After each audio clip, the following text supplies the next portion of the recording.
Iran threatens the UAE as accusations fly about where the US is launching its attacks. Trump declares a naval coalition to open the Strait of Hormuz and fears of a large-scale Israeli ground invasion of Lebanon. Here's what you need to know about the last 24 hours. به سران کشور امارات اعلام می‌داریم جمهوری اسلامی ایران حق مشروع خود می‌داند. Let's begin with Iran's attack on the UAE's Fujairah port, setting its oil refinery on fire and shutting down production. Fujairah exports about 2 million barrels of oil a day and is one of the world's most important refueling hubs for cargo ships. This is the second attack on energy sites outside the Strait of Hormuz, which Iran has shut down for over a week. On Wednesday, the Salalah oil refinery in Oman was hit with a drone attack, shutting down its operations. While Iran hasn't claimed the attack on the UAE, it directly threatened to target ports, docks, and what it called American hideouts.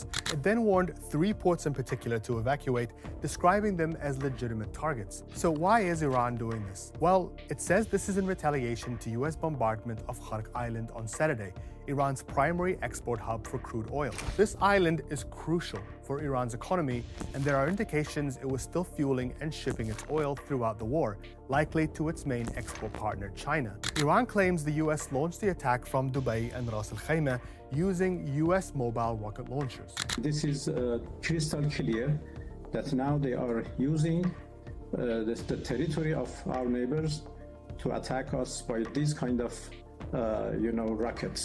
It's very dangerous that they use highly populated areas to launch rockets against us. This follows earlier threats that economic hubs across the Gulf, including banks and tech offices tied to US and Israeli companies, would be targeted. In particular, tech companies like Google, Microsoft, and Palantir. This was after Israel targeted Iran's state bank SEPA, reportedly damaging its data center. In Iraq, the US has instructed its citizens to leave the country after a second attack on its embassy in Baghdad. 13 US service members have been killed since the war began, alongside 26 civilians. And Iran maintains the ability to cause damage in Israel, stretching air defenses to their limits. At least 10 people have been injured in the strategic port city of Eilat, and there were further barrages in major cities including Tel Aviv and West Jerusalem.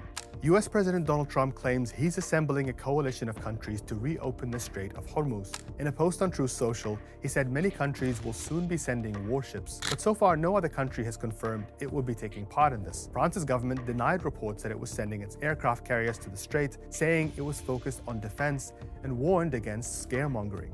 Meanwhile, US and Israeli airstrikes are reaching deeper into Iran's industrial heartland. Iranian state media says a household appliance factory in Isfahan was struck and 15 workers killed. An IRGC base was also reportedly hit. The UN chief Antonio Guterres is urging the international community to intervene in southern Lebanon as Israel expands its ground and aerial attacks, with reports it's preparing for a large-scale invasion. Stop the fighting. Stop the bombing. There is no military solution. Turkey's Foreign Minister Hakan Fidan says Israel is on its way to committing a new genocide, while maintaining his country would not be pulled into the war. More than 800 people have been killed across Lebanon and more than 800,000 displaced. As the region unravels, President Trump turns his focus to US media coverage of the war, accusing the New York Times and the Wall Street Journal of spreading a fake report about 5 US airplanes getting hit in Saudi Arabia, and saying they wanted the US to lose the war. Meanwhile, the US's top media watchdog, FCC Chair Brendan Carr, is threatening to withdraw broadcast licenses from media outlets not operating in the public interest. More signs that 15 days into this escalating war without an exit strategy, the Trump administration is losing control of the narrative. That's all from me today. Stay with us on Al Jazeera for all the updates in the war on Iran.